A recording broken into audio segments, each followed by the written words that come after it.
नमस्कार दोस्तों, मेरा नाम निरंजन है। स्वागत करता हूं आपके अपने YouTube channel online study builder पर। दोस्तों, आज हम बहुत ही महत्वपूर्ण टॉपिक पे बात करने वाले हैं। जैसे कि आप थंबनेल में देख ही चुके होंगे, आपको स्क्रीन पे भी दिखाई दे रहा होगा, यूनियन बजट 2024-25। आज के टॉपिक पे हम बजट को लेकर कंप्लीट एनालिसिस को देखेंगे। बजट में क्या महत्वपूर्ण बातें हुई है, इन सब चीज़ों को हम जानेंगे, जो कि हमारे एग्जाम की दृष्टि से बहुत इंपॉर्टेंट होगा। ठीक है, इसमें हम सारी डिटेल्स को देखेंगे। ठीक, और साथ ही साथ चार प्रमुख क्षेत्र पर कौन कौन से चार प्रमुख क्षेत्र हैं जिसपे सरकार ध्यान दे रही है इस बार। ठीक है, साथ ही साथ जो नव सरकार के जो प्राथमिकता है, उन प्राथमिकताओं पर भी हम चर्चा करेंगे। 5 बड़ी योजनाओं पे भी चर्चा करेंगे। टैक्स के बारे से चर्चा करेंगे, राजकोषीय घाटा, पैसा कहाँ से आता है, पैसा कहाँ जाता है, इन सब चीज़ों पे हम क्या है चर्चा करने वाले हैं। तो वीडियो पे अंत तक बने रहेंगे। यदि आप वीडियो पे नए हैं तो चैनल को सब्सक्राइब कर लीजिएगा। ठीक है, क्योंकि इस तरह का वीडियो आपको हमेशा देखने को मिलता ही रहेगा। ठीक है, वीडियो पसंद आता है तो वीडियो को लाइक कर दीजिएगा, चैनल को सब्सक्राइब करना बिल्कुल मत भूलिएगा। चलिए शुरू करते हैं। देखिए, केंद्रीय बजट 2024-25। तो बजट का जो प्रस्तुति तिथि है 23 जुलाई 2024 को बजट का प्रस्तुति हुआ। ठीक, यदि हम आर्थिक सर्वेक्षण की बात करते हैं तो आर्थिक सर्वेक्षण जो है ये 22 जुलाई को प्रस्तुत हुआ। ठीक है, आर्थिक सर्वेक्षण क्या होता है पहले इसको समझते हैं, फिर हम बजट पे आते हैं। तो आर्थिक सर्वेक्षण क्या होता है, जैसे देखिए, इससे पहले जो है बजट 2023-24 लाया गया था। ठीक, अब ये 1 साल हो गया। अब क्या होता है, 1 साल कंप्लीट हो जाने के बाद, बजट के 1 साल कंप्लीट हो जाने के बाद जो है आर्थिक सर्वेक्षण पेश किया जाता है। ये आर्थिक सर्वेक्षण जो है 2023-24 का इस बार आया था। इसका मतलब ये था कि पिछला जो बजट लागू किया गया था, उस बजट में जो भी घोषणाएं की गई थी, जो भी बातें कही गई थी, हम उस पर कितने हद तक जो है उस चीजों को हम कवर कर पाए हैं। ठीक है, तो यही होता है कि हमने जो प्लान बनाया था वो प्लान कितना सक्सेसफुल हुआ, अनसक्सेसफुल हुआ, ये सारी चीजें हमें आर्थिक सर्वेक्षण में देखने को मिलता है। ठीक, यदि हम बजट की बात करें तो बजट देखिए क्या होता है, ये आने वाले वित्तीय वर्ष है, जो कि वित्तीय वर्ष हमारा सामान्यतः 1 अप्रैल से 31 मार्च तक चलता है। तो जो वित्तीय वर्ष है उसमें जो हमारा खर्च का, आय और व्यय का जो भी लेखा जोखा रहता है वो बजट में ही देखते हैं। तो चलिए आगे अब बढ़ते हैं। देखिए, बजट का जो प्रस्तुतिकरण है ये श्रीमती निर्मला सीतारमण के द्वारा किया गया था। आपको पता ही होगा कि निर्मला सीतारमण जो है केंद्रीय वित्त मंत्रालय के मुखिया है, यानी कि वित्त मंत्री है। ठीक, देखिए, यदि हम बजट की बात करें तो बजट जो है वित्त मंत्रालय के द्वारा प्रस्तुत किया जाता है, और वो भी वित्त मंत्रालय में आर्थिक मामलों के विभाग के द्वारा प्रस्तुत किया जाता है। मतलब जो बजट को जो बनाया जाता है ये आर्थिक मामलों के विभाग द्वारा बनाया जाता है। यदि हम निर्मला सीतारमण की बात करें तो ये अब तक 7 बार जो है बजट पेश कर चुकी है। ठीक, और ये जो है पहली पूर्णकालिक महिला है, वित्त मंत्री महिला है जो कि बजट पेश की है। और यदि हम बात करें कि महिला के नंबर पे तो दूसरे नंबर की महिला वित्त मंत्री है। ठीक है, इससे पहले जो है इंदिरा गांधी जो है प्रधानमंत्री रहते हुए वित्त मंत्रालय को अपने अंडर रखे हुए थी, एक बार जो है वो भी बजट पेश कर चुकी है। तो इस तरह से महिला में दूसरे नंबर पे, यदि पूर्णकालिक वित्त मंत्री की बात करें तो ये पहली महिला है। इस बार का जो बजट का जो थीम है वो विकसित भारत है। ठीक है, आपको पता ही होगा कि सरकार जो है विकसित भारत के लिए कितना ज्यादा जोर दे रहा है। आने वाले जो 100 साल जो कंप्लीट होने होगा उसमें जो है भारत को जो है विकासशील देश से विकसित देश में शामिल करने का केंद्र सरकार का लक्ष्य है। ठीक है, चलिए अब हम यहाँ पे ये देखते हैं कि किस मंत्री ने कितने बार जो है बजट पेश किया है। तो देखिए, सबसे ज्यादा जो है मोरारजी देसाई के नाम पर है बजट पेश करने का। उसके बाद पी चिदम्बरम है। ठीक, फिर प्रणब मुखर्जी है, और यही हम बात करें तो मनमोहन सिंह का 6 बार है। ठीक, यदि हम निर्मला सीतारमण की बात करें तो ये जो है 7वीं बार अभी जो है बजट पेश की है। ठीक है, और यदि ये पूरे 5 साल तक अभी और रह जाती है तो मोरारजी देसाई को भी पीछे छोड़ देगी। ठीक है, तो इस तरह से जो है मंत्रिमंडल 3.0 में, ठीक है, निर्मला सीतारमण जो है सबसे ज्यादा बार बजट पेश करने वाली पहली महिला या फिर पहली वित्त मंत्री भी बन जाएगी। ठीक है, चलिए अब हम यहाँ पे देखते हैं कि अब तक बजट में सबसे बड़े बदलाव कब कब हुआ है। ठीक, तो देखिए 1955 की यदि हम बात करें तो 1955 में जो बजट था वो केवल अंग्रेजी में छपता था। मतलब जो प्रिंट होता था अंग्रेजी में प्रिंट होता था। जैसे कि आप जान रहे होंगे कि अभी जो वर्तमान में जो बजट पेश हो रहा है वो हिंदी और इंग्लिश दोनों में है। तो 1955 तक जो है बजट जो है अंग्रेजी में छपता था। उसके बाद 1956 से हिंदी में भी छपने लग गया। ठीक, और यदि हम 2016 की बात करें तो 2016 तक जो बजट है फरवरी के आखिरी दिन में, यानी कि 28 फरवरी को है बजट पेश होता था, और 2017 से जो है बजट जो है 1 फरवरी को पेश होने लग गया। तो 1 फरवरी को बजट अब पेश होने लग गया है। ठीक है, कब से? तो 2017 से। इसके पीछे का जो कारण है ये है कि देखिए बजट जो है महीना जो फरवरी महीना है उसके आखिरी में पेश होता था, तो उसको लागू कराने में, बजट को पास कराने में समय काफी लग जाता था। समय जो लग रहा है ज्यादा, उसी चीज को कम करने के लिए जो है 1 फरवरी को बजट पेश किया जा रहा है, ताकि जो है समय से, मतलब जो वित्तीय वर्ष कंप्लीट होते होते तक बजट पूरी तरह से पारित हो जाए। आपको पता होगा कि कोई भी धन जो है, ठीक है, भारत के संचित निधि से जो है कोई भी धन जो है निकाला नहीं जा सकता जब तक कि संसद उसमें मुहर ना लगा दे। तो इसलिए बहुत जरूरी होता है कि बजट को संसद में रखा जाता है। संसद से पारित हो जाने के बाद ही बजट को आगे राष्ट्रपति के पास हस्ताक्षर के लिए भेज दिया जाता है। फिर उसके बाद जो है सरकार जो है संचित निधि से पैसा निकाल सकते हैं आराम से। ठीक है, अब देखिए 2016 में ही एक और घटना घटी। इस समय क्या हुआ है कि जो पहले जो रेल बजट और आम बजट जो है अलग अलग पेश होती थी, अब जो है सरकार जो है रेल बजट और आम बजट को एक साथ मर्ज कर दिया गया और 2017 से जो है आम बजट और रेल बजट एक साथ पेश होने लगी है। ठीक, देखिए 1999 तक यदि हम बात करें तो जो बजट होता था शाम को 5 बजे पेश होता था और 1999 के बाद से जो है सुबह 11 बजे पेश होने लगी। यानी कि यदि हम 23 तारीख की बजट की बात करते हैं तो ये भी 11 बजे पेश हो गया था संसद में। ठीक, चलिए अब आगे हम देखते हैं। पहली बार वित्त मंत्री जो है इंदिरा गांधी थी। 1970 में जो है ये बजट पेश की थी। लेकिन इस समय क्या था, ये मैंने आपको पहले बताया कि ये वित्त मंत्रालय को अपने अंदर रखी थी और ये भारत के प्रधानमंत्री थी। यदि हम सबसे लंबा और सबसे छोटा बजट भाषण की बात करें तो देखिए सबसे लंबा बजट भाषण देने का जो रिकॉर्ड है वो निर्मला सीतारमण के पास है। यदि हम शब्दों की बात करें तो सबसे ज्यादा शब्द में बजट जो पेश करने वाले वो है मनमोहन सिंह। ठीक है, इसे आप याद रखेंगे। शब्दों के हिसाब से बात करें तो मनमोहन सिंह है और यदि हम भाषण के तौर पर बात करें तो ये है निर्मला सीतारमण की, जो कि 2020 में पेश किए थे। ठीक है, बजट भाषण जो था वो 2 घंटा 40 मिनट का था। और सबसे छोटा बजट भाषण की यदि हम बात करें तो 1977 में HM पटेल के द्वारा, जो कि मात्र 800 शब्दों का अंतरिम बजट पेश किया था। आपको पता ही होगा कि अभी जो है फरवरी में अंतरिम बजट पेश हुआ था। अंतरिम बजट इसलिए पेश हुआ था क्योंकि जो है जिस वर्ष चुनाव होना रहता है उस वर्ष क्या होता है, सरकार अंतरिम बजट पेश करती है ताकि जो आगामी सरकार है वो अपने हिसाब से बजट को फिर से डिफाइन कर सकती है, फिर से बना सकती है। आपको पता होगा कि जो सरकार जो है, लोकसभा का कार्यकाल जो है वो मई में खत्म हो जाना रहता है। तो इस तरह से क्या है, सरकार के पास यदि फरवरी से बात करते हैं तो 1 या 2 महीना लगभग बचती है, तो 2 महीने के लिए अंतरिम बजट पेश करती है। चलिए कुछ और रोचक जानकारी देख लेते हैं बजट से संबंधित। देखिए स्वतंत्र भारत का पहला बजट जो है षणमुखम शेट्टी के द्वारा पेश किया गया था 26 नवंबर 1947 को। ओके, षणमुखम शेट्टी के बाद जो है जॉन मथाई जो है पहला संयुक्त बजट पेश करता है। यदि हम 1947 से अब तक की बात करें तो लगभग 73 बार जो है आम बजट पेश हो चुका है। चलिए आगे बढ़ते हैं। देखिए बजट में और एक और परिवर्तन हमें ये देखने को मिलता है कि 2018 तक जो है एक दस्तावेज में, मतलब जो बजट पेश होता था वो हार्ड कॉपी में प्रिंट होकर आता था और वो एक ब्रीफकेस में होता था। आपको पता ही होगा कि जो बजट जो है बुगेट सबसे मिलकर बना है। बुगेट का मतलब होता है चमड़े का थैला। क्या होता था कि जो बजट आता था वो जो है चमड़े के थैले में लेकर संसद आता था। ठीक है, और अब जो है 2019 में देखिए क्या हो जाता है, एक फाइल में बजट दस्तावेज लेकर आती है। ठीक, और बाद में यदि हम बात करें 2020 से, तो 2020 से सरकार जो है पेपरलेस बजट पेश करना शुरू कर दिए है। ठीक, एक टैबलेट से बजट भाषण को पढ़ा है। तो ये अच्छी बात है कि जो करोड़ों रुपए जो है पेपर में खर्च होता था उसे सरकार के द्वारा बचाया गया है। चलिए आगे बढ़ते हैं। देखिए इस बार का जो बजट है 2024-25 ये पूरी तरह से 4 समूहों पर केंद्रित है, जिसमें महिलाएं, गरीब, युवा और अन्नदाता है। यदि हम इसके शॉर्टकट ट्रिक की बात करें तो आप इसे ऐसा पढ़ लीजिएगा, ज्ञान। तो बजट जो है ज्ञान पे केंद्रित है। ज्ञान मतलब जी से गरीब हो गया, वाई से युवा, ए से अन्नदाता और एन से नारी, नारी यानी कि महिलाएं। तो ये 4 समूहों पे जो है बजट केंद्रित है। चलिए अब हम यहाँ पे कुछ महत्वपूर्ण पॉइंट को देख लेते हैं। देखिए जो वित्त मंत्री निर्मला सीतारमण है 23 जुलाई 2024 को अपना लगातार 7वां बजट पेश किया है।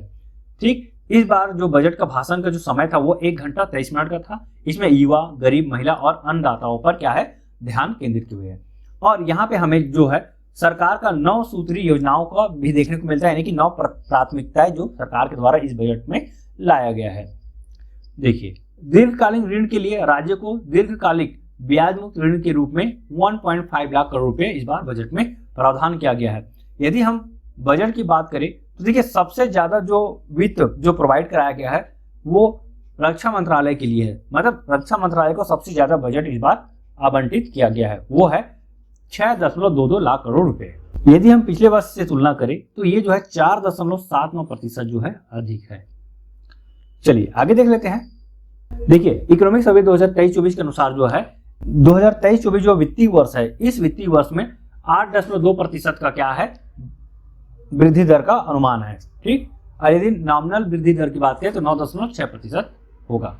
यदि हम मुद्रास्फीति की बात करें तो 2022-23 में 6.7% है, और वही 23-24 में बात करें तो 5.4% है। देखिए ये आंकड़ा याद कर लीजिएगा कि मुद्रास्फीति को भी एग्जाम में पूछा जाता है, तो इस बार जो है 2023-24 के अनुसार जो है 5.4% होगा।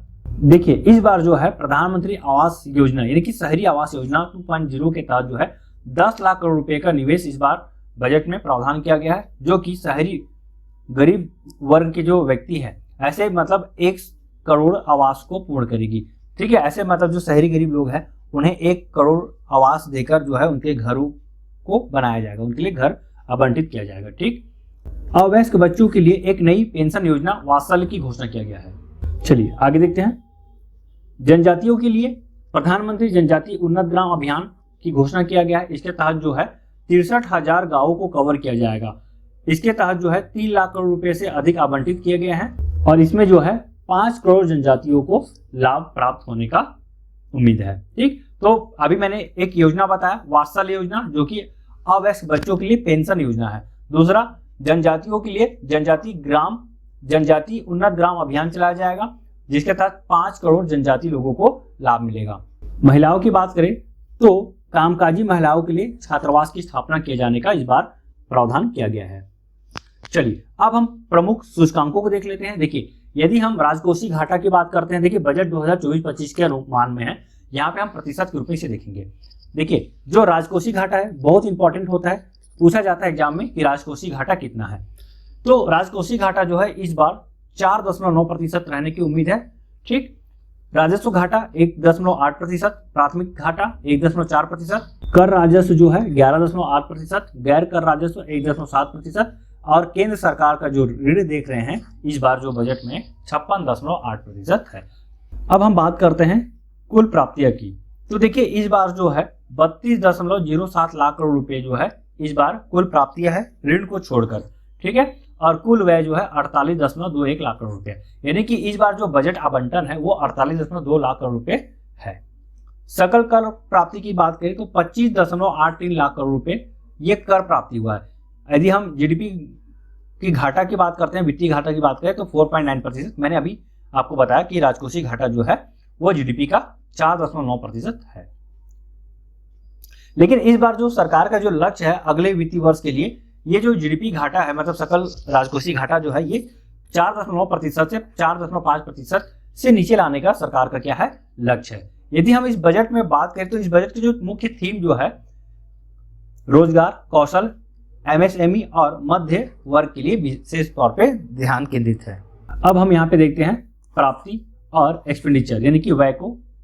यदि हम बात करते हैं राजस्व प्राप्ति की तो देखिए इस बार जो बजट में राजस्व प्राप्ति है वो 31,29,200 करोड़ रुपए है, और वही हम बात करते हैं पूंजीगत प्राप्ति की तो ये है 16,91,312 करोड़ रुपए। देखिए जो आंकड़ा है इसे आप ध्यान रख लेंगे। देखिए ये जो है राजस्व आय है और ये पूंजीगत आय है। यदि हम व्यय की बात करें तो देखिए राजस्व व्यय 37,09,401 करोड़ रुपए है, और वही हम बात करें कि इस बार जो कैपिटल व्यय है बहुत ज्यादा है, इस बार का 11,11,111 करोड़ रुपए है। तो ये इंपॉर्टेंट डाटा है।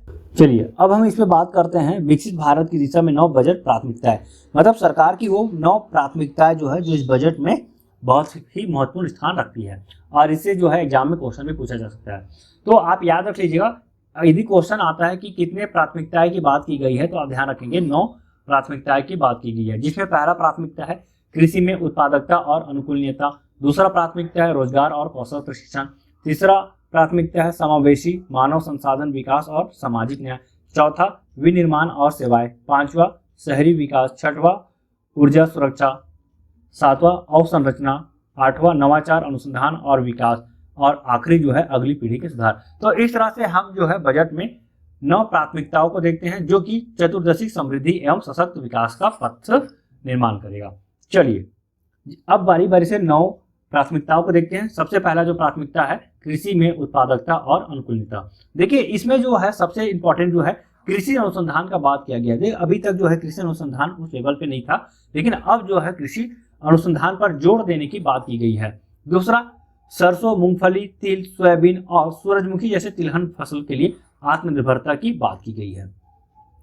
ठीक वही यदि हम बात करते हैं कि 32 कृषि और 109 जो बागानी फसलें हैं उसके लिए नई उच्च पैदावार और जलवायु अनुकूलन किस्में की जारी किया जाएगा, मतलब नई किस्मों को यहाँ पे जारी किया जाएगा। तो हम यहाँ पे जो 9 प्राथमिकता है उसके जो मोस्ट इंपॉर्टेंट प्राथमिकता है उसे हम यहाँ पे देखेंगे। ठीक है, देखिए यदि हम प्रथम प्राथमिकता की बात करें तो देखिए इसमें जो है प्राकृतिक कृषि की बात किया गया है। इसके अंतर्गत जो है 2 वर्षों में पूरे देश में 1 करोड़ किसानों को प्रमाण पत्र और ब्रांडिंग द्वारा सहायता देकर प्राकृतिक कृषि शुरू की जाएगी। तो बहुत ही इंपॉर्टेंट है, इस बार बजट में प्राकृतिक कृषि की बात कही गई है। इसके तहत जो 1 करोड़ किसानों को प्रमाण पत्र भी प्रदान किया जाएगा। 3 वर्षों में किसानों और उनकी जमीन को शामिल करने के लिए डीपीआई की जाएगी। 400 जिलों में डिजिटल फसल सर्वेक्षण किया जाएगा। इंपॉर्टेंट है आंकड़ा, देखिए इसमें जितना भी आंकड़ा हमें दिखाई दे रहा है वो सब आंकड़ा काम का है। जैसे यहाँ पे देखिए 400 जिलों में डिजिटल फसल सर्वेक्षण का बात किया गया है। ठीक, जन समर्थ आधारित जो है किसान क्रेडिट कार्ड जारी किया जाएगा। तो ये जो है प्रथम प्राथमिकता। चलिए अब हम यहाँ पे देखते हैं दूसरा प्राथमिकता। और देखिए इस दूसरा प्राथमिकता में देखिए सरकार जो है 5 योजना जो है लेकर आई है। अब हम इस 5 योजना को यहाँ पे देखेंगे। आप ध्यान रखेंगे 9 प्राथमिकता और 5 योजना, ये जो है इस बार का बजट का जान है। यदि हम अब बात करते हैं यहाँ पे दूसरा प्राथमिकता का, तो ये जो दूसरा प्राथमिकता है रोजगार और कौशल प्रशिक्षण है। देखिए इसमें जो है 3 योजनाओं को हम यहाँ पे कवर करेंगे। पहला जो योजना है, यदि पहली बार जो रोजगार प्राप्त कर रहा है तो ऐसे लोगों के लिए सरकार जो है 15,000 रुपया जो है 1 माह का वेतन प्रदान किया जाएगा सरकार की तरफ से। ठीक, और इसे जो है 3 किस्तों में प्रदान किया जाएगा। इससे जो है 210 लाख युवाओं को लाभ प्राप्त होने की उम्मीद है।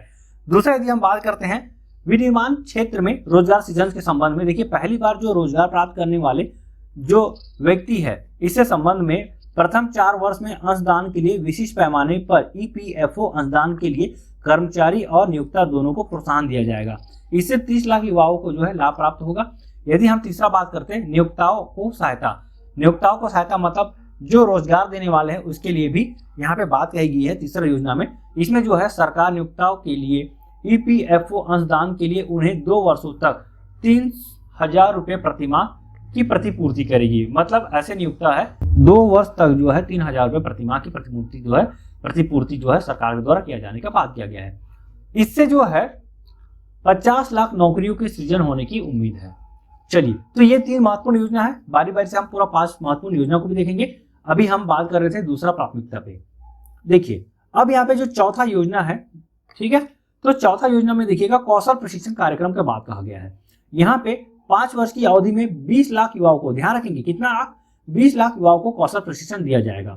परिणाम उन्मुखन दृष्टिकोण के साथ हब और स्पोक मॉडल में 1000 औद्योगिक प्रशिक्षण संस्थानों का उन्नयन किया जाएगा। उद्योग की कौशल संबंधी आवश्यकताओं के अनुरूप पाठ्यक्रम की विषय वस्तु और फ्रेमवर्क तैयार किया जाएगा। मतलब ऐसा विषय हमें पढ़ाया जाएगा जो कि उद्योग से संबंधित होगा। आपको पता ही होगा कि अभी जो हम लोग जो डिग्री ले रहे हैं, डिप्लोमा ले रहे हैं, वो केवल सर्टिफिकेट के तौर पर ही है। वो जो सर्टिफिकेट है हमारे रोजगार में किसी भी प्रकार के सहायता नहीं करते। तो इसलिए जो है कौशल विकास को ध्यान में रखते हुए जो है इस तरह का जो है फ्रेमवर्क सरकार के द्वारा तैयार किया जाएगा। देखिए यहाँ पे जो महिलाओं के लिए भी बहुत अच्छी बात कही गई है। महिलाओं के लिए जो है हॉस्टल की स्थापना का बात कहा गया है, साथ ही साथ शिशु गृहों की भी स्थापना की बात की गई है। देखिए यहाँ पे सरकार संवर्धित निधि की गारंटी के साथ 7.5 रुपए तक का ऋण सहायता इससे प्राप्त होगा। प्रति वर्ष 25,000 छात्रों को सहायता मिलने की आशा है। उच्चतर शिक्षा के लिए 10 लाख रुपए तक ऋण की सहायता सरकार के द्वारा दी जाएगी। इसमें प्रति वर्ष जो है 1 लाख विद्यार्थियों को ई वाउचर भी दिए जाने की बात कहा गया है। यदि कोई स्टूडेंट जो है लोन लेता है तो उसके तहत जो है सरकार के द्वारा जो है 3% जो है वार्षिक ब्याज जो है छूट कर दिया जाएगा।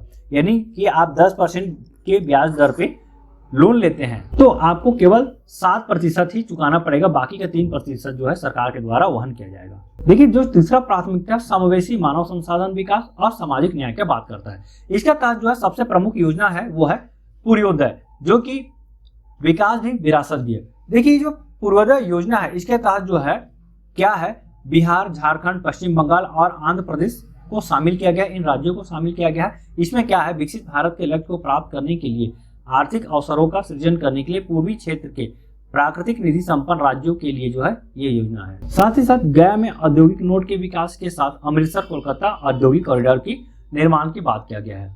महिलाओं और बालिकाओं के लाभार्थ योजना के लिए जो है 3 लाख करोड़ रुपए से अधिक का आवंटन किया गया है। यदि हम जनजातियों के लिए बात करें तो प्रधानमंत्री जनजाति उन्नत ग्राम अभियान चालू किया जाएगा। इसके तहत 63,000 गांवों को है कवर किया जाएगा और 5 करोड़ जनजातीय लोगों को लाभ होने की इससे उम्मीद है। पूर्वोत्तर क्षेत्र में इंडिया पोस्ट पेमेंट बैंक की स्थापना किया जाएगा। इसके तहत जो है 100 से अधिक शाखाएं खुली जाएगी। आंध्र प्रदेश पुनर्गठन अधिनियम के तहत आंध्र प्रदेश की जो कैपिटल है उसको विकसित करने के लिए सरकार के द्वारा जो है 15,000 करोड़ रुपए का वित्तीय सहायता का प्रावधान किया गया है। ठीक, और पोलावरम सिंचाई परियोजना को पूरा करने के लिए भी यहाँ पे बजट में प्रावधान किया गया है। तो देखिए आपको पता होगा कि इस बार जो बजट है, इस बजट में बिहार और आंध्र प्रदेश को जो है बहुत ही ज्यादा पैकेज प्रदान किया गया है। ठीक है, इसी के तहत आंध्र प्रदेश को देखिए 15,000 करोड़ रुपए का वित्तीय सहायता प्रदान किया गया है। चौथा जो प्राथमिकता है इसमें हम विनिर्माण और सेवाओं को देखेंगे। इसमें जो सबसे इंपॉर्टेंट जो हमें पढ़ना है वो ये है कि जो मुद्रा ऋण है, इस मुद्रा ऋण के तहत जो तरुण जो श्रेणी है इसमें जो ऋण की जो सीमा है 10 लाख रुपए से बढ़ाकर 20 लाख रुपए कर दिया गया है। जो मुद्रा योजना है, इस मुद्रा योजना को 3 श्रेणी में बांटा गया है, शिशु, किशोर और तरुण।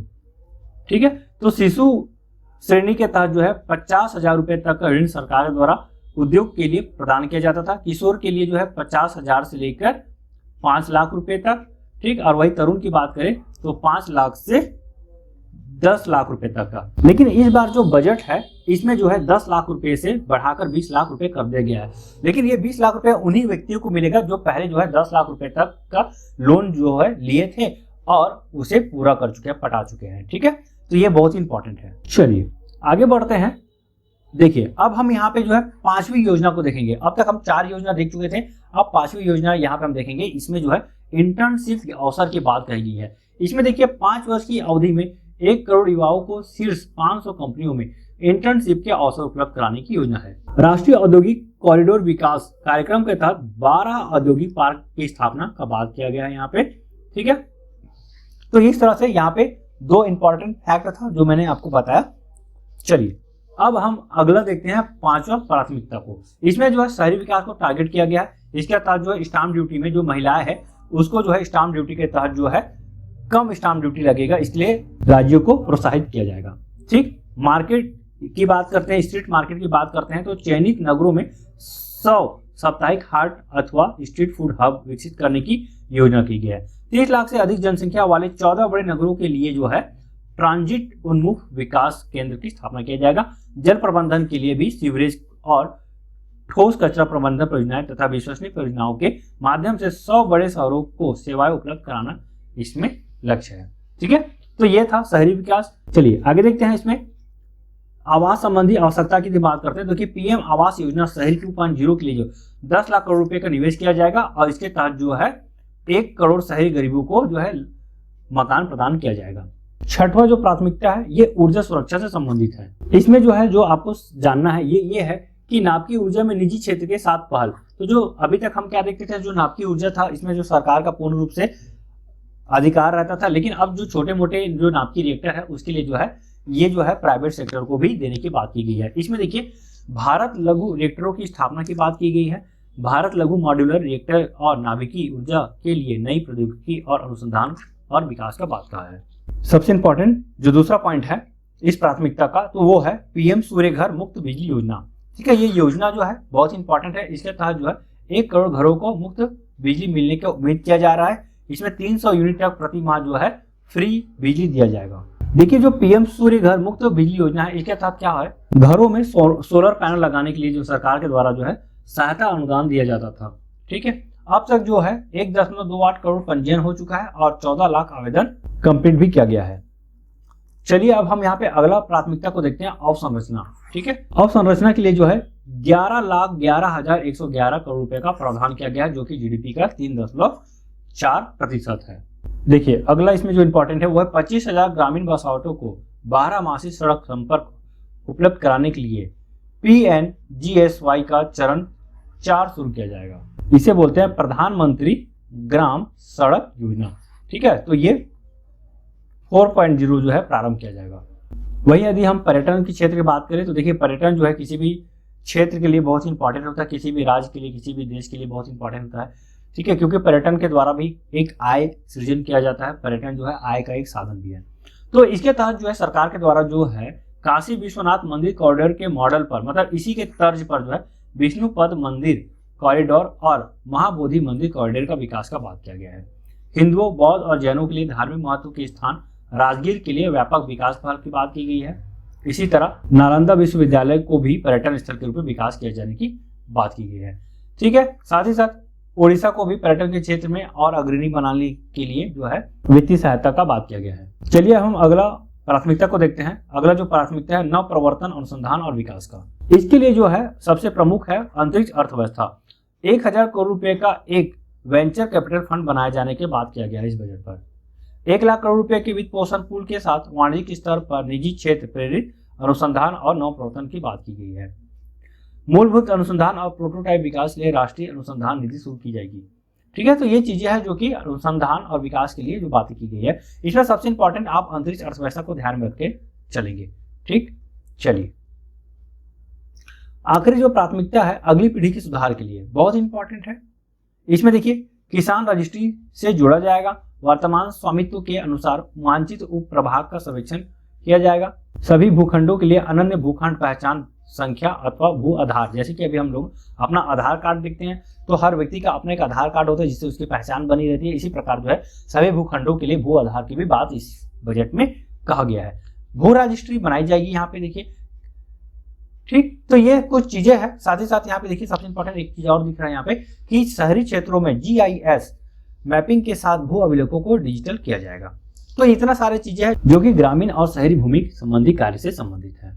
चलिए अब अगला हम यहाँ पे देखते हैं करों को सरलीकरण किया गया है। यहाँ पे जो सबसे इंपॉर्टेंट चीजें हमें ये देखना है कि इस बार जो इस बजट में जो है आयकर अधिनियम 1961 की समीक्षा किया जाएगा।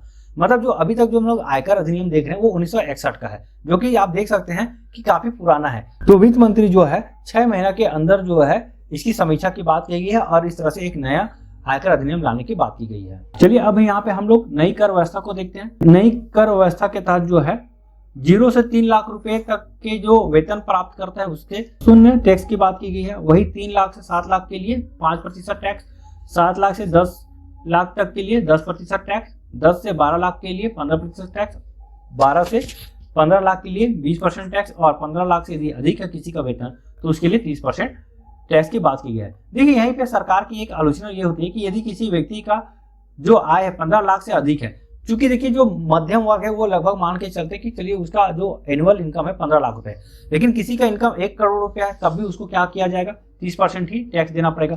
तो इस तरह से जो है ये बोला जाता है कि जितना भी बजट में जितना भी कर का जो बोझ होता है वो मध्यम वर्गीय लोगों के लिए होता है, जो रईस लोग हैं उसके लिए कोई ऐसा प्रावधान ही नहीं है। टैक्स में जो है 17,500 तक की बचत की बात की गई है। वेतन भोगी कर्मचारियों के लिए मानक कटौती 50,000 से बढ़ाकर जो है 75,000 कर दी गई है।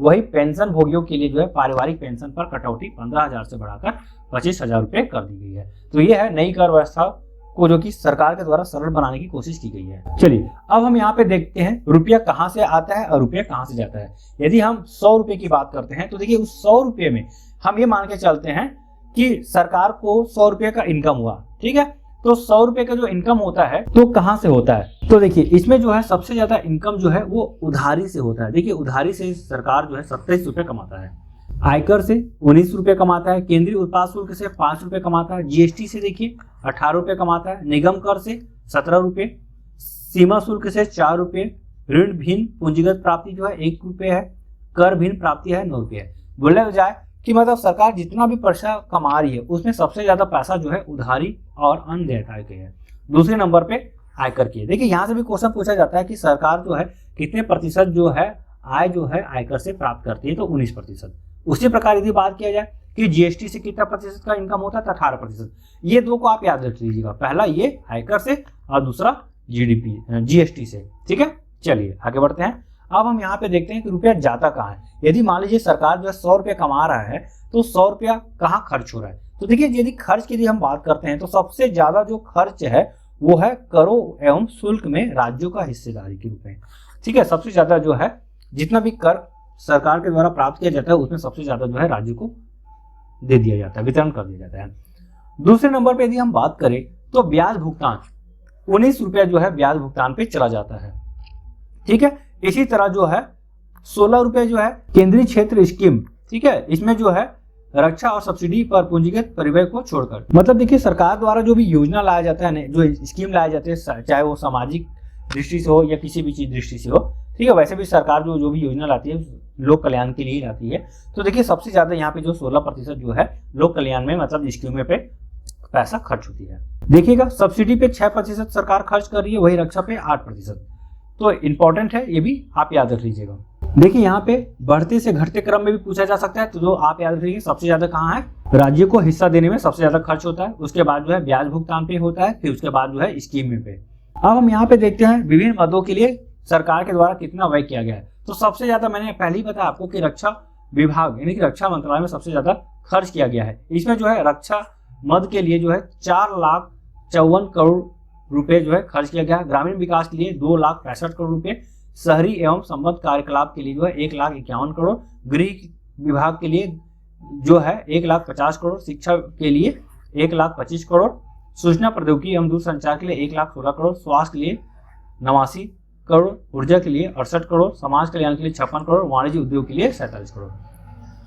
देखिए मैं यहाँ पे आपको मोटा मोटी बताया, लेकिन आप इसको अच्छे से याद कर लीजिएगा। सबसे ज्यादा इंपॉर्टेंट आप याद कीजिएगा, रक्षा पे, ग्रामीण विकास पे, कृषि पे, शिक्षा पे, स्वास्थ्य पे, ऊर्जा पे। ठीक है, तो इतना फैक्ट को आप याद रख लीजिएगा, मुंह जुबानी आपको याद होना चाहिए। वीडियो को आप 1 से 2 बार देखते हैं तो आपको अच्छे से बजट का जो है जो समरी है वो अच्छे से समझ में आ जाएगा। देखिए यहाँ पे आप जितना भी स्लाइड देख रहे हैं सारे का सारा स्लाइड बहुत इंपॉर्टेंट है और हर स्लाइड से आप किसी न किसी एग्जाम में एक क्वेश्चन जरूर देखेंगे। चलिए अब यहाँ पे हम देखते हैं जो महत्वपूर्ण स्कीम है, मतलब जो योजना है, उस योजना में कितने करोड़ रुपए का राशि का बात किया गया। तो देखिए एग्जाम में पूछा गया था पिछले बार भी कि मनरेगा में कितने करोड़ रुपए का बजट में प्रावधान किया गया है। तो इस बार देखिए 2025-24 में 86,000 करोड़ रुपए का प्रावधान किया गया है मनरेगा में। ठीक है, वही हम नाभिकीय ऊर्जा परियोजना की बात करें तो 2,228 करोड़ रुपए, औषधि उद्योग के लिए जो है 2,143 करोड़ रुपए, अनुसंधान और विकास परियोजना के लिए 1,200 करोड़ रुपए। तो ये इंपॉर्टेंट फैक्ट है, इसे आप ध्यान रखिएगा। ठीक है, इसमें सबसे ज्यादा जो आप याद रखिएगा मनरेगा के लिए 86 करोड़ रुपए, 86,000 करोड़ रुपए। चलिए तो वीडियो हमारा यही तक था। आपको वीडियो कैसा लगा प्लीज कमेंट करके जरूर बताइएगा। वीडियो पे आप नए हैं तो आप चैनल को जरूर सब्सक्राइब कर लीजिएगा, क्योंकि इस तरह का वीडियो आपको हमेशा देखने को मिलता ही रहेगा। तो मिलते हैं एक नए वीडियो के साथ, तब तक के लिए बाय बाय, मस्त रहिए, मस्त पढ़िए। जय हिंद, जय भारत, धन्यवाद।